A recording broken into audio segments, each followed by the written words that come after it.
নমস্কাৰ ছাৰ বাইদেউসকল। ৰাজ্যৰ চৰকাৰী কৰ্মচাৰীসকলৰ 8টা দাবী পূৰণ।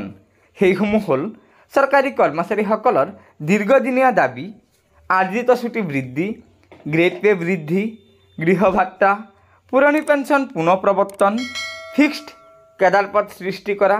এনেধৰণৰ 8টা সুবিধা পাব ৰাজ্যৰ চৰকাৰী কৰ্মচাৰীসকলে।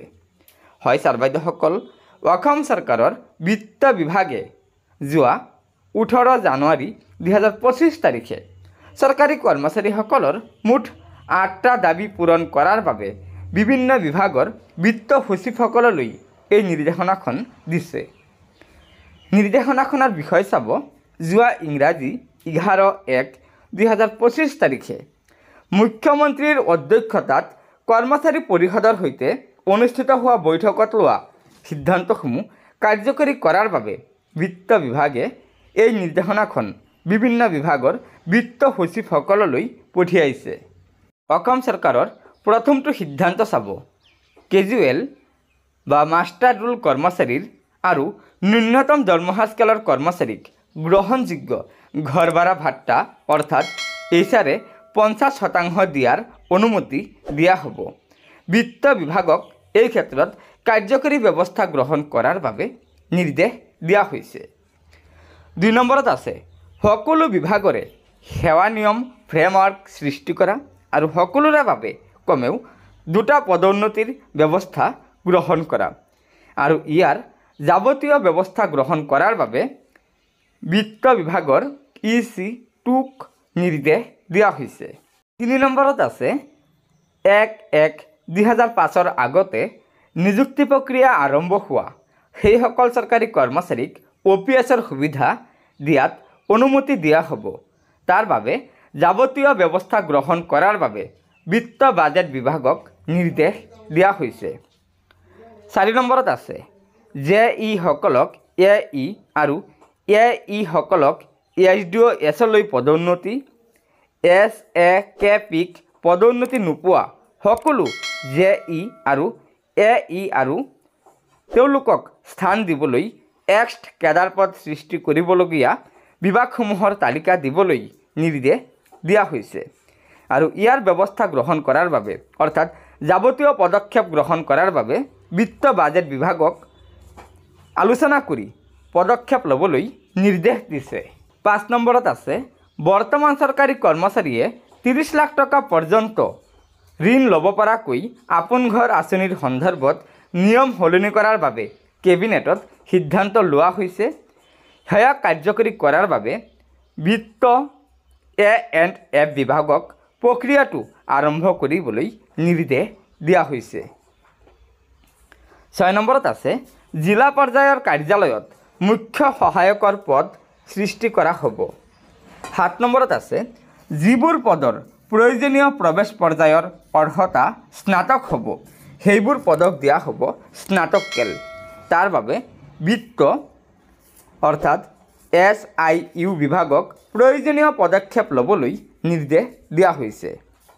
8 নম্বৰত আছে, বিদ্যালয়ৰ শিক্ষকৰ বাবে আৰ্ণ লিভ অৰ্থাৎ আৰ্জিত ছুটি 10 দিনৰ পৰা 30 দিনলৈকে বৃদ্ধি কৰা হ'ব আৰু বিত্ত বিভাগ এছিষ্টেণ্ট A বিভাগক প্ৰয়োজনীয় পদক্ষেপ ল'বলৈ ব্যৱস্থা গ্ৰহণ কৰাৰ বাবে নিৰ্দেশ দিয়া হৈছে। গতিকে ছাৰ বাইদেউসকল, আপোনালোকে নিশ্চয় জানিব পাৰিছে যে যোৱা 11 জানুৱাৰী 2025 তাৰিখে মুখ্যমন্ত্ৰী ডাঙৰীয়াৰ সৈতে সদৌ অসম কৰ্মচাৰী পৰিষদৰ যিখন বৈঠক অনুষ্ঠিত হৈছিল, সেই বৈঠকত চৰকাৰী কৰ্মচাৰীসকলৰ স্বাৰ্থত মুঠ 8টা সিদ্ধান্ত গ্ৰহণ কৰা হৈছিল আৰু সেই সিদ্ধান্তকেইটা কাৰ্যকৰী কৰাৰ বাবে অসম চৰকাৰৰ বিত্ত বিভাগে বিভিন্ন বিভাগৰ বিত্ত সচিবসকললৈ এই নিৰ্দেশনাখন পঠিয়াইছে।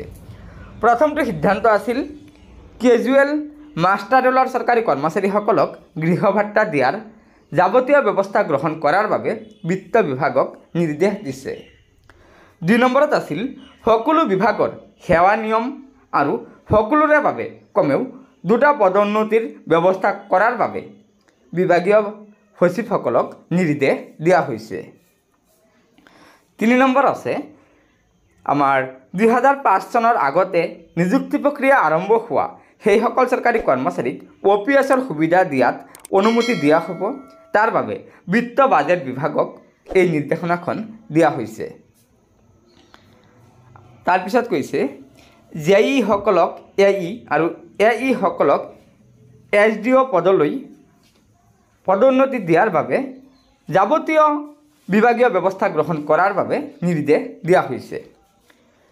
5 নম্বৰত আছে এতিয়াৰে পৰা চৰকাৰী কৰ্মচাৰীসকলে 30 লাখ টকা পৰ্যন্ত আপোন ঘৰৰ গৃহ ঋণ পাব আৰু সেই গৃহ ঋণ দিয়াৰ বাবে আমাৰ বিভাগীয় কৰ্তৃপক্ষক নিৰ্দেশ দিছে। 6 নম্বৰত আছিল জিলা পৰ্যায়ৰ কাৰ্যালয়ত মুখ্য সহায়কৰ পদ সৃষ্টি কৰা হ'ব আৰু তাৰ বাবে বিভাগীয় পদক্ষেপ গ্ৰহণ কৰিবলৈ নিৰ্দেশ দিয়া হৈছে।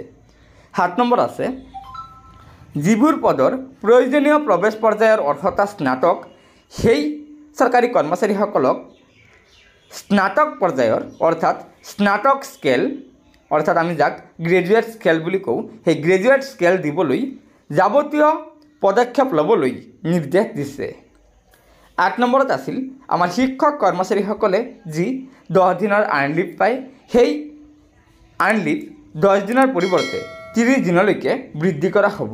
তাৰ বাবে বিভাগীয় সচিবক এই নিৰ্দেশনাখনৰ জৰিয়তে কাৰ্যকৰী ব্যৱস্থা গ্ৰহণ কৰিবলৈ কোৱা হৈছে। হয়, আমি সদৌ অসম কৰ্মচাৰী পৰিষদৰ এই যি নতুন সমিতিয়ে দায়িত্বভাৰ গ্ৰহণ কৰিয়ে প্ৰতিনিধি সভাই যি প্ৰস্তাৱনা দিছিলে সেই প্ৰস্তাৱসমূহ আমি মাননীয় মুখ্যমন্ত্ৰী মহোদয়ক জ্ঞাপন কৰিছিলোঁ আৰু আমাৰ কৰ্মচাৰী সমাজৰ বাবে বা কৰ্মচাৰী পৰিষদৰ কাৰণে ভাল লগা এটা কথা অসমৰ মাননীয় মুখ্যমন্ত্ৰী মহোদয়ে মুখ্যমন্ত্ৰী পৰ্যায়ত এটা আলোচনাৰ বাবে আজি আমাক আনুষ্ঠানিকভাৱে আমন্ত্ৰণ জনাইছিলে আজি 2টা বজাত আৰু খুব সৌহাৰ্দ্যপূৰ্ণ পৰিৱেশত খুব ভাল লগা আলোচনা এটা অনুষ্ঠিত হয় আৰু সেই আলোচনাৰ বিষয় কেইবালানিও বৰ দীঘলীয়া প্ৰায় 1.5 ঘণ্টীয়া আলোচনা অনুষ্ঠিত হয় আৰু আলোচনাৰ অন্তত সিদ্ধান্ত এইটোৱে মুখ্যমন্ত্ৰী মহোদয়ে আমাক অৱগত কৰিছে যে মুখ্যমন্ত্ৰী লোকসেৱক আৰোগ্য যোজনা কৰ্মচাৰী সমাজৰ বাবে যি চিকিৎসা আঁচনি এই আঁচনিত কিছু সৰু 2-এটা আঁসোৱাহ আছে। এই আঁসোৱাহখিনি অতি শীঘ্ৰে জানুৱাৰী মাহৰ ভিতৰত আঁসোৱাহখিনি দূৰ কৰিব আৰু আমি কৰ্মচাৰী পৰিষদে দাবী জনাই আহিছিলোঁ যে